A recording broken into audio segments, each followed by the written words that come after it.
Hello all, welcome and welcome back to my YouTube channel. आज के इस video में हम हिंदी का गद्य साहित्य डॉक्टर रामचंद्र तिवारी की पुस्तक से प्रेमचंदोत्तर उपन्यास की आधुनिकता बोध वाले खंड को देखने वाले हैं। और हमने कुछ रचनाकारों को पिछली कुछ वीडियोस में कवर किया था। आज हम स्टार्ट कर रहे हैं भीमसेन त्यागी से। और भीमसेन त्यागी का समय है 1935 से 2006। इनके कुछ उपन्यास हैं जो आधुनिकता बोध से संबंधित है। पहला है नंगा शहर, दूसरा है काला गुलाब, तीसरा है वर्जित फूल। एक सेकेंड, वर्जित फूल है या फल है? वर्जित फूल होना चाहिए।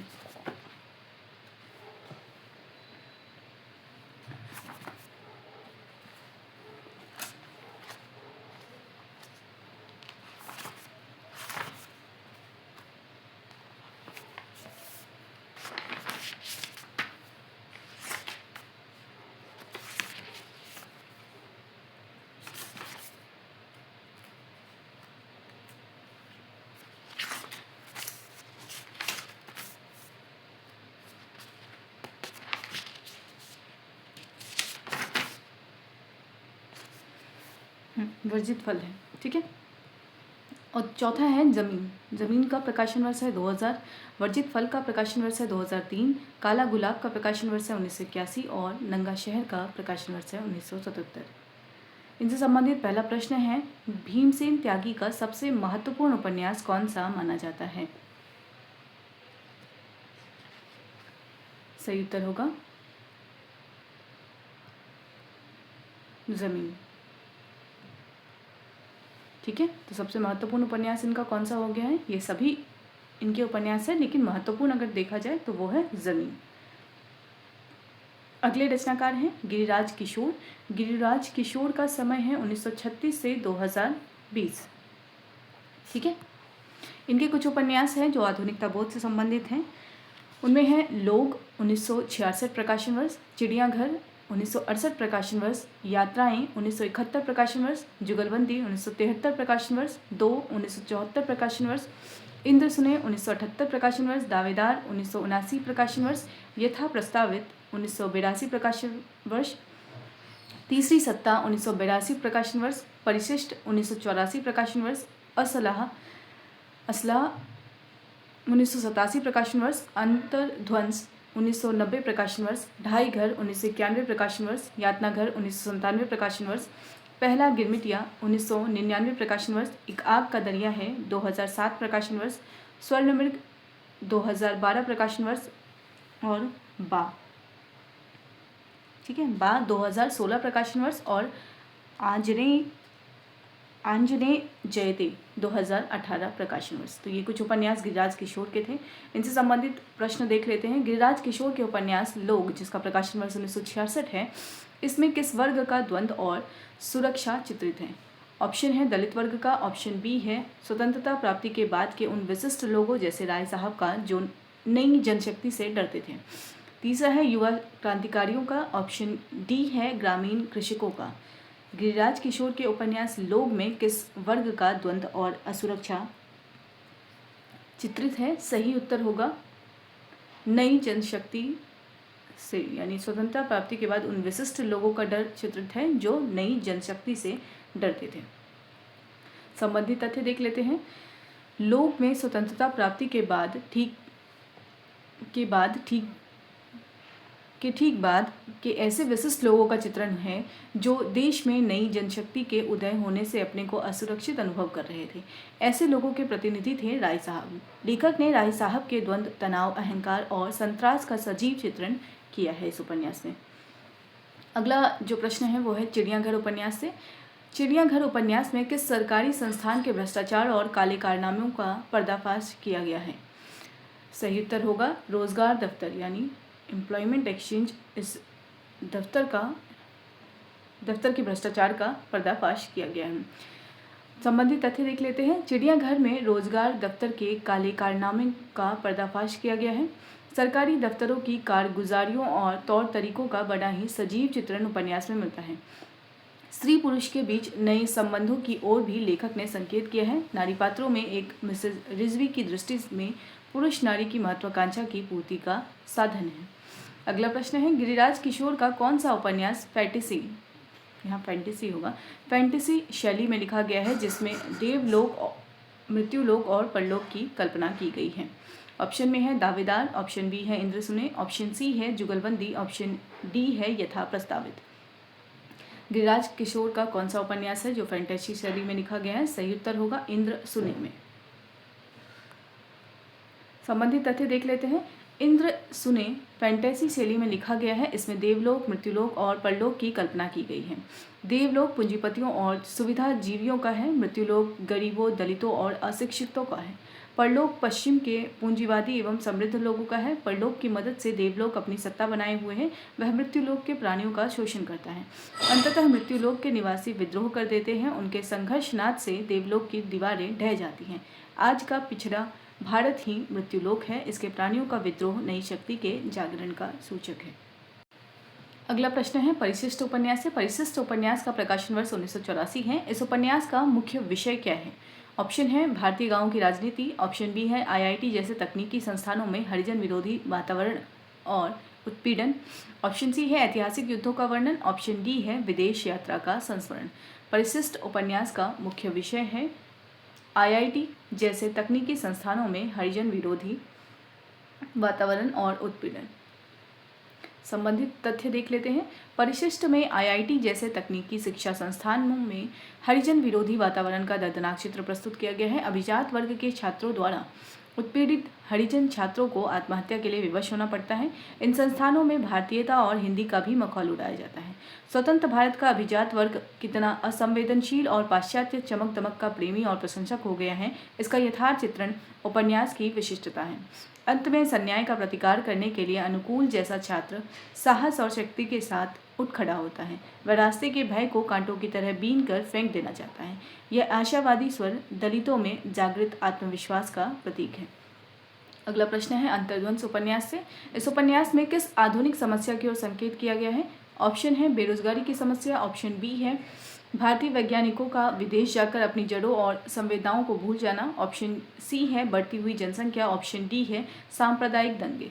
सही उत्तर होगा वैज्ञानिकों का संवेदना रहित हो जाना, यानी भारतीय वैज्ञानिकों का विदेश जाकर अपनी जड़ों और संवेदनाओं को भूल जाना। इस समस्या को इस उपन्यास में अंकित किया गया है। संबंधित तथ्य देख लेते हैं।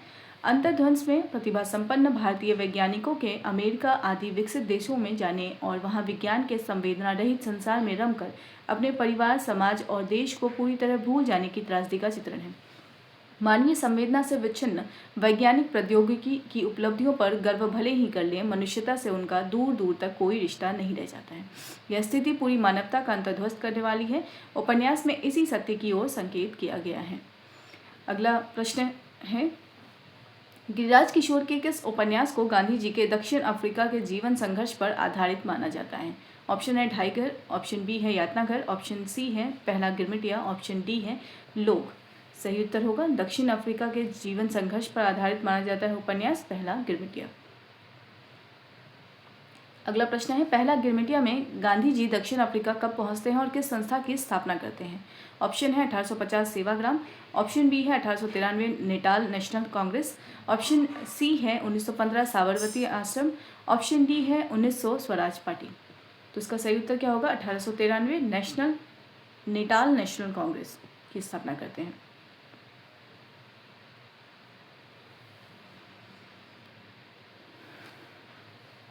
संबंधित तथ्य देख लेते हैं। पहला गिरमिटिया की कथा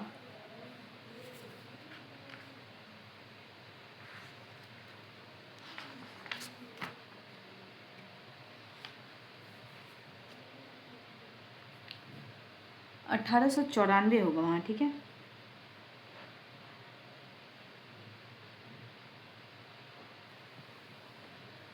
एक मिनट, यहाँ 1894 है, 1894, ठीक है, सही कर लेंगे आप इसको। संबंधित तथ्य है पहला गिरमिटिया की कथा गांधी के दक्षिण अफ्रीका के जीवन संघर्ष पर केंद्रित है। यह कथा ना मोहनिया गांधी की है ना महात्मा गांधी की, यह मोहनदास गांधी की कथा है, जिसने दक्षिण अफ्रीका के गिरमिटियों की नीति से अपने को एक कर लिया है। अफ्रीका के गोरे खेतीहरों को मेहनती मजदूरों की ज़रूरत है। उनके एजेंट भारत के गरीब मजदूरों को सब्ज बाग दिखाकर वहां ले जाते हैं। ऐसे मजदूरों का पहला जहाज 22 नवंबर सन 1860 ईस्वी में अफ्रीका के एडिंगटन बंदरगाह पर पहुंचता है।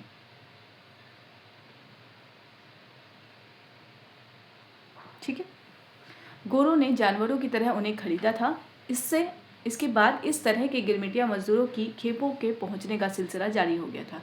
सन 1893 में बैरिस्टर गांधी दादा अब्दुल्ला के मुकदमों की पैरवी के लिए दक्षिण अफ्रीका पहुंचते हैं। वहां के भारतीयों की दुर्दशा देखकर उनके उद्धार का संकल्प लेते हैं। इस क्रम में वे वहां के 2 प्रतिद्वंदी भारतीय सेठों दादा अब्दुल्ला और तैयब जी में समझौता कराते हैं। भारतीयों को संगठित करते हैं, उन्हें उनके अधिकारों का बोध कराते हैं, उनके मताधिकार की लड़ाई लड़ते हैं। सन 1894 में नेटाल नेशनल कांग्रेस की स्थापना करते हैं और इसके बाद लगातार 21 वर्षों तक अफ्रीकी भारतीयों के दुख दर्द में शरीक होकर उनकी लड़ाई को आगे बढ़ाते हुए उन्हें अहिंसक क्रांति का रास्ता दिखाते हैं। अफ्रीका छोड़ते समय मोहनदास गांधी जो संक्षिप्त वक्तव्य देते हैं उसके अंतिम शब्द हैं, अंत में मैं उन सब से जो भारतीयों में दिलचस्पी रखते हैं एक अपील करना चाहता हूँ। मेरे देश के ये लोग सच्चे, बेबस, प्यार के भूखे और गरीब लोग हैं। इनके प्रति इंसानी नज़रिया रखें, उन्हें समझने की कोशिश करें, इनके दिलों में झांक कर देखें। आपकी खानों में हीरा है, इनके दिल हीरे हैं, बस पहचानने की ज़रूरत है। अगर ये कथन आएगा और पूछा जाएगा किस उपन्यास से उद्धृत है और यह किसका कथन है, तो उपन्यास है पहला गिरमिटिया और कथन महात्मा गांधी का है। ठीक है, इन शब्दों में गांधी ने अपना हृदय खोलकर रख दिया है। मोहनदास गांधी के सुदीर्घ दक्षिण अफ्रीकी जीवन की विस्तृत जानकारी से समृद्ध यह उपन्यास संवेदनशील मर्म स्थितियों के घनत्व की कमी के बावजूद आद्योपांत पठनीय है। गिरिराज किशोर अभी निरंतर रचनारत हैं, संभव है भविष्य में वे कोई बड़ी रचना लेकर सामने आ गए। ठीक है, तो ये तो उपन्यास की विषय वस्तु बताने के बाद लेखक के विषय में थोड़ी बहुत जानकारी दी। ठीक है, अगला प्रश्न है तीसरी सत्ता उपन्यास से। इस उपन्यास में पति पत्नी के बीच तनाव का मुख्य कारण क्या है? ऑप्शन है आर्थिक अभाव, ऑप्शन बी है वैचारिक मतभेद, ऑप्शन सी है शंका, तीसरे व्यक्ति की काल्पनिक उपस्थिति, ऑप्शन डी है बच्चों की शिक्षा। तीसरी सत्ता उपन्यास में पति पत्नी के बीच तनाव का कारण क्या है? शंका। संबंधित तथ्य देख लेते हैं। तीसरी सत्ता पति पत्नी के बीच आने वाली तीसरे व्यक्ति के कारण दोनों के बीच उत्पन्न तनाव की दारुण कथा है। आज का मध्यवर्ग व्यक्ति बातें चाहे जितनी कर ले, आचरण में वह नारी की पूर्ण स्वतंत्रता बर्दाश्त नहीं कर पाता। तीसरी सत्ता में तो मदन शर्मा और डॉक्टर श्रीमती रमा शर्मा के बीच आने वाला तीसरा व्यक्ति मदन शर्मा की कल्पना सृष्टि है। वह शंका पुत्र है। यह शंका ही दोनों के जीवन को नारकीय बना देता है। एक और उपन्यास है इनका यात्रा पति पत्नी के बीच की मानसिक दूरी की यात्रा है। यह यात्रा अंत तक दूरी ही रहती है। ठीक है,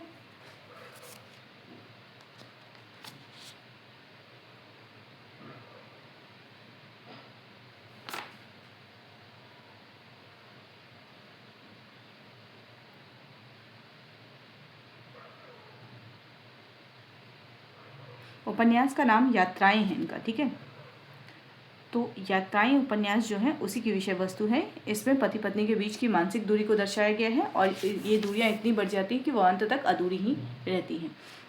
एक उपन्यास इनका है जुगलबंदी बड़ा उपन्यास है। इसमें अंग्रेजी साम्राज्य के साथ बहती हुई सामंतशाही और कांग्रेस के रूप में नए सत्ताधीशों के उदय का चित्रण एक साथ किया गया है। लेखक ने सामंती मूल्यों के टूटने बिखरने का बड़ा ही मार्मिक चित्रण किया है। 2 में एक ऐसी नारी नीमा की कहानी कही गई है। 2 एक और कहानी है इसमें। ठीक है, गिरिराज किशोर का एक और उपन्यास है 2। तो अगर हम यहाँ देखें तो 2 दूसरे उपन्यास की बात हो रही है। एक और इस 2 में एक ऐसी नारी नीमा की कहानी कही गई है जो आजीवन 2 पुरुषों के बीच फंसी हुई दयनीय जीवन व्यतीत करने के लिए अभिशप्त है। लेखक ने नारी के प्रति सहानुभूति और व्यवस्था के प्रति आक्रोश उत्पन्न करने में पूरी सफलता प्राप्त की है। एक और उपन्यास है दावेदार एक भिन्न प्रकार का उपन्यास है। इसमें कथानायक एक ऐसे आदमी की तलाश में निकलता है जिसमें कभी खत्म न होने वाली रोशनी हो और अंततः इस नतीजे पर पहुंचता है कि इस जमीन पर ही मानवीय संवेदना के विस्तार में कभी न बुझने वाली रोशनी विद्यमान है। उसके लिए उसे कहीं अन्यत्र भटकने या सितारों पर जाने की जरूरत नहीं है। एक उपन्यास है यथा प्रस्तावित में आज के कार्यालयों उनमें काम करने वाले चतुर्थ श्रेणी के कर्मचारियों तथा अधिकारियों की कार्य पद्धति और उसकी यांत्रिकता पर करारी चोट की गई है। एक उपन्यास है असलाह। एक गिरिराज किशोर का यह छोटा सा उपन्यास है। इसमें दरोगा के बेटे अमर उर्फ अमरी को असलाह एकत्र करने की खपत है। वह दुनिया के सबसे शक्तिशाली और विनाशक हथियार की खोज कर लेता है। संभवतः लेखक पूंजीवादी देशों में बढ़ती हुई पाश्विक वृत्ति और उससे उत्पन्न मानवीय विनाश के खतरे की ओर संकेत करना चाहता है। ढाई घर में समाज, मनुष्य और प्रतिष्ठान के बदलते रिश्तों की पहचान कराई गई है। अगला जो उपन्यास है इनका यातनाघर। इसमें स्वतंत्र भारत के प्रथम प्रधानमंत्री जवाहरलाल नेहरू को अमेरिका के राष्ट्रपति केनेडी द्वारा यादगार के रूप में दिए गए एक उच्चतम तकनीकी शिक्षा संस्थान की अंदरूनी गुटबाजी, उठापटक, जोड़ तोड़ और कुत्सित राजनीति की कहानी कही गई है। एक संवेदनशील प्रशासनिक अधिकारी को देश का वह प्रख्यात शिक्षा संस्थान मिर्जापुर की गुरमहा जेल प्रतीत होता है। उसके लिए वह एक यातनाघर है। निजी अनुभव के आधार पर लिखा गया यह उपन्यास अनुभूति की रचनात्मक सघनता के अभाव में घटनाओं और स्थितियों का अधूरा दस्तावेज बनकर रह गया है। अगले रचनाकार हैं दूधनाथ सिंह। दूधनाथ सिंह का समय है 1936 से 2018। इनका जो उपन्यास आधुनिकता बोध से संबंधित है वो है आखिरी कलाम। आखिरी कलाम का प्रकाशन वर्ष 2003 है। इस उपन्यास से संबंधित प्रश्न है, दूधनाथ सिंह के उपन्यास आखिरी कलाम का मुख्य आधार क्या है? ऑप्शन है भारत पाक विभाजन, ऑप्शन बी है बाबरी मस्जिद ध्वंस की घटना, ऑप्शन सी है किसान आंदोलन, ऑप्शन डी है आपातकाल का संतरास। सही उत्तर होगा ख, बाबरी मस्जिद ध्वंस की घटना इसमें चित्रित है। अगला प्रश्न है, आखिरी कलाम उपन्यास किस तर्ज पर लिखा गया है? ऑप्शन है महाकाव्यात्मक तर्ज पर, ऑप्शन बी है सफरनामे की तर्ज पर, ऑप्शन सी है जासूसी कथा की तर्ज पर, ऑप्शन डी है लोकगीत की तर्ज पर। सही उत्तर होगा सफरनामे की तर्ज पर लिखा गया है आखिरी कलाम। ठीक है, संबंधित तथ्य देख लेते हैं। आखिरी कलाम 2003 प्रकाशन वर्ष है में दूधनाथ सिंह ने, है ना, इन्हीं का है, दूधनाथ सिंह का है ये। आपने यानी दूधनाथ सिंह ने बाबरी मस्जिद ध्वंस की घटना को आधार बनाकर इतिहास के उन सूत्रों को सामने लाने का प्रयत्न किया है जिनके आधार पर अपने देश की उदार सामसिक संस्कृति का निर्माण हुआ था और जिन्हें मिटाकर आज नया एक आयामी इतिहास रचा जा रहा है। उपन्यास के पारंपरिक ढांचे से अलग सफरनामे की तर्ज पर निर्मित आज की सामाजिक मानसिकता को सही संदर्भ में विश्लेषित करने वाली यह निश्चय ही आपकी एक महत्वपूर्ण रचना है। अगले रचनाकार हैं विजय। विजय का समय है 1936 से 2020। इनके कुछ उपन्यास हैं जो आधुनिकता बोध से संबंधित है। साकेत के यूक्लिप्ट्स प्रकाशन वर्ष 1991, सीमेंट नगर 1995, लौटेगा अभिमन्यु 1997, नीड का तिमिर 2008, मुक्तिबोध 2009, नंबरदार हुआ नाखुदा 2010। तो ये कुछ उपन्यास हैं इनके। संबंधित प्रश्न देख लेते हैं। साकेत के यूक्लिप्ट्स और सीमेंट नगर किसके उपन्यास है? ऑप्शन में है Giriraj Kishore, option B Vijay, option C Kamtanath, option D Yogesh Gupt. सही उत्तर क्या होगा? विजय के उपन्यास है साकेत के यूक्लिप्ट्स और सीमेंट नगर।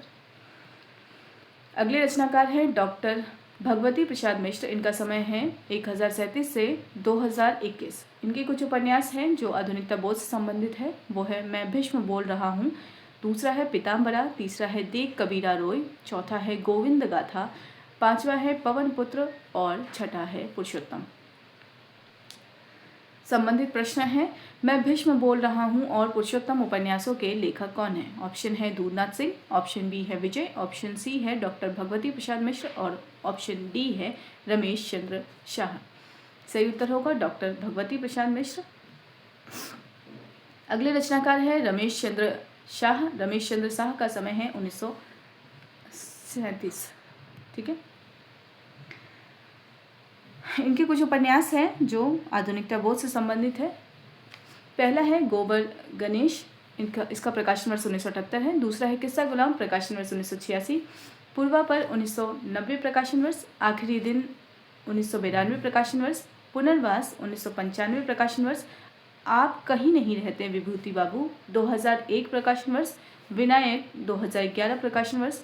सफ़ेद पर्दे पर आत्मनायक 2012 प्रकाशन वर्ष। असबाब ए वीरानी 2012 प्रकाशन वर्ष। कथा सनातन 2012 प्रकाशन वर्ष।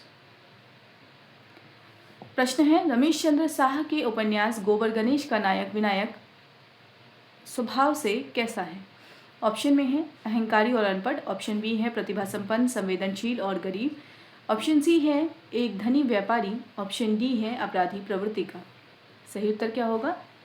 ख प्रतिभा संपन्न, संवेदनशील और गरीब है। गोबर गणेश का विनायक जो है वह प्रतिभा संपन्न है, संवेदनशील है और गरीब है।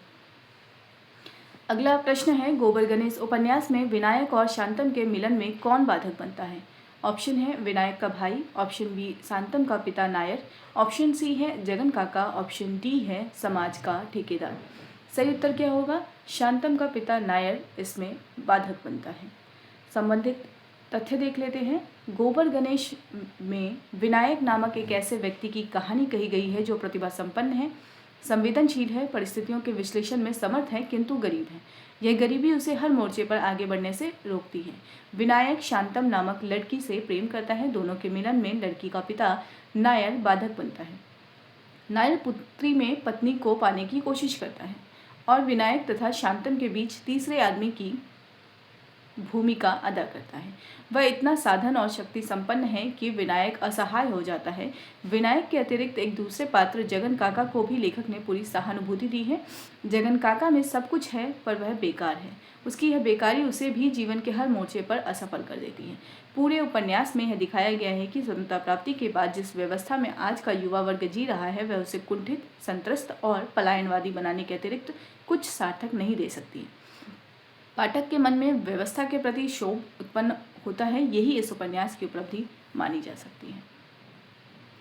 अगला प्रश्न है रमेश चंद्र शाह का कौन सा उपन्यास शूद्र जाति में उत्पन्न युवक कुंदन की कहानी और सामाजिक अन्याय के प्रतिकार पर आधारित है? ऑप्शन में है पूर्वापर, ऑप्शन बी गोबर गणेश, ऑप्शन सी किस्सा गुलाम, ऑप्शन डी पुनर्वास। सही उत्तर होगा किस्सा गुलाम। अगला प्रश्न है, किस्सा गुलाम उपन्यास की मुख्य शैली क्या है? ऑप्शन में है डायरी शैली, पत्रात्मक शैली, आत्मचिंतन और स्मृति चित्रों की अंतरालाप शैली, और ऑप्शन डी है ऐतिहासिक शैली। सही उत्तर होगा किस्सा गुलाम उपन्यास की जो शैली है वो है आत्मचिंतन और स्मृति चित्रों की अंतरालाप शैली। संबंधित तथ्य देख लेते हैं। किस्सा गुलाम में शूद्र जाति में उत्पन्न एक युवक कुंदन की कहानी कही गई है। आज के स्वतंत्र भारत में भी शूद्र जाति में जन्म लेने वाले प्रत्येक बालक को गुलाम कहा जाता है या समझा जाता है। कुंदन इस सामाजिक अन्याय का प्रतिकार करता है। वह समाज के सड़े गले मूल्यों पर थूकता है। वह विदेश में रहना बेहतर समझता है, विदेशी लड़की से शादी करता है और पूरी तरह यूरोपियन बनकर भारत लौटता है। विद्रोह का यह रूप उचित नहीं प्रतीत होता। संघर्ष इसी जमीन पर इसी समाज के बीच करना चाहिए। यहाँ की सवर्ण मानसिकता को तोड़ना है। विदेशी बन जाने से देश की समस्या का हल नहीं हो सकता। पूरा उपन्यास कुंदन के आत्मचिंतन के रूप में लिखा गया है। कुंदन अपने अतीत को अपनी अंतश्चेतना में देखता है, अपनी अंतरात्मा से आलाप करता है और एक एक स्मृति चित्र उसके जीवन संदर्भ को उकेरते चलते हैं। इस प्रकार शैली की दृष्टि से भी यह उपन्यास महत्वपूर्ण है। अगला प्रश्न है, आखिरी दिन उपन्यास का नायक इंद्रजीत मल्होत्रा किस विषय का अध्यापक है? ऑप्शन है हिंदी, ऑप्शन बी है दर्शन शास्त्र, ऑप्शन सी अंग्रेजी, ऑप्शन डी है इतिहास। सही उत्तर होगा सी अंग्रेजी।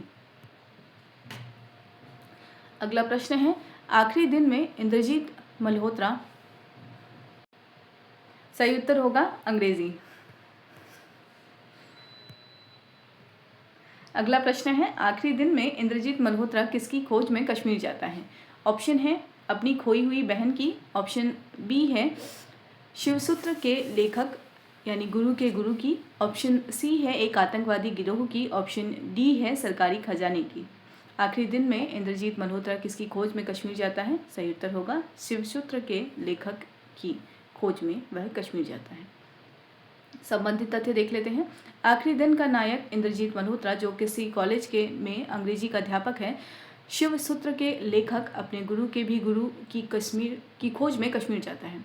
वहाँ शालीमार होटल में ठहरता है। अपने पत्रकार मित्रों की सहायता से कर्फ्यू में भी शंकराचार्य पहाड़ी पर घूमता है। आतंकवादी जासूस समझकर होटल से उसका अपहरण करते हैं और एक अंधेरी कोठरी में डाल देते हैं। 3 दिनों तक उसे यंत्रणा देते हैं और गाय का गोश्त खाने के लिए विवश करते हैं। वह यह कहकर इनकार कर देता है कि वह मांस खाता ही नहीं। अंततः जब वे उसे मारने के लिए बाहर ले जाते हैं, सुरक्षा बलों द्वारा वह छुड़ा लिया जाता है और आतंकवादी मार डाले जाते हैं। उपन्यास का विस्तार घटनाओं से अधिक लेखक के स्वगतालाप और डायरी के माध्यम से हुआ है। उपन्यास की फलश्रुति यह है कि नैतिक पतन, मूल्यहीनता और घोर अमानवीयकरण के इस युग में हम जहां पहुंच चुके हैं, उसके आगे कोई रास्ता नहीं दिखाई पड़ रहा है। वह लेखक का ही नहीं, पूरी मानवता का आखिरी दिन है। अगला प्रश्न है, उपन्यास पुनर्वास के नायक प्रोफेसर नाथ अपने पद प्रतिष्ठा से ऊब कर कहाँ लौटते हैं? ऑप्शन है विदेश, ऑप्शन बी है अपने गांव, ऑप्शन सी है ऋषिकेश के आश्रम, ऑप्शन डी है सेना में। सही उत्तर होगा अपने गांव लौटते हैं पुनर्वास के नायक प्रोफेसर नाथ। संबंधित तथ्य देख लेते हैं। पुनर्वास के नायक प्रोफेसर नाथ एक दार्शनिक हैं। वे अपने पद प्रतिष्ठा और अनेक प्रकार की आकांक्षाओं के पीछे भागदौड़ से ऊब कर अपने गांव लौटते हैं। यहाँ लौटकर भी वे जीवन की आपाधापी से मुक्त नहीं हो पाते। यह स्पष्ट नहीं हो पाता कि वे मुक्ति किससे चाहते हैं, आज की विकृतियों से या कर्म मार्ग से। उनका यह पुनर्वास किस भाव या कर्म स्थिति का द्योतक है? यदि यह किसी अनासक्त कर्मनिष्ठा का द्योतक है तो उसके लिए पत्नी और परिवार से अलग होने की क्या आवश्यकता है? उपन्यास पाठक को अनिर्णय की स्थिति में छोड़ देता है। अगला प्रश्न है, रमेश चंद्र शाह के अनुसार आखिरी दिन उपन्यास की फलश्रुति क्या है? ऑप्शन है मानवता का चरम उत्कर्ष, ऑप्शन बी है नैतिक पतन और मूल्यहीनता का चरम बिंदु, मानवता का आखिरी दिन, ऑप्शन सी है आतंकवाद का पूर्ण अंत, ऑप्शन डी है धार्मिक विजय। सही उत्तर होगा रमेश चंद्र शाह के अनुसार आखिरी दिन उपन्यास की फलश्रुति यह है कि नैतिक पतन और मूल्यहीनता का उसमें चित्रण हुआ है। अगला प्रश्न है, विनायक जिसका प्रकाशन वर्ष 2011 है, उपन्यास के लेखक कौन है? ऑप्शन है दूधनाथ सिंह, ऑप्शन बी है रमेश चंद्र शाह, ऑप्शन सी है मनोहर श्याम जोशी, ऑप्शन डी है श्रीलाल शुक्ल। सही उत्तर होगा रमेश चंद्र शाह। अगला प्रश्न है, गोबर गणेश उपन्यास का पात्र जगन काका किसका प्रतीक है? ऑप्शन है सफल राजनेता का, ऑप्शन बी है बेकारी के कारण जीवन के हर मोर्चे पर असफल व्यक्ति का, ऑप्शन सी है एक क्रूर जमींदार का, ऑप्शन डी है विदेशी जासूस का। सही उत्तर होगा बेकारी के कारण जीवन के हर मोर्चे पर असफल व्यक्ति का प्रतीक है। अगला प्रश्न है, किस्सा गुलाम का पात्र कुंदन विद्रोह स्वरूप क्या कदम उठाता है? ऑप्शन है वह सशस्त्र क्रांति करता है, ऑप्शन बी है वह विदेश जाकर विदेशी लड़की से शादी कर पूरी तरह यूरोपियन बन जाता है, ऑप्शन सी है वह राजनीति में शामिल होता है, ऑप्शन डी है वह संन्यास ले लेता है। सही उत्तर क्या होगा? वह विदेश जाकर विदेशी लड़की से शादी कर पूरी तरह यूरोपियन बन जाता है। ठीक है, तो अगले रचनाकार है विनोद कुमार शुक्ल। विनोद कुमार शुक्ल से संबंधित प्रश्नों को हम अगले वीडियो में कवर करेंगे। फिलहाल हम इस वीडियो को यहीं पे एंड करते हैं। वीडियो को एंड तक देखने के लिए थैंक यू सो मच।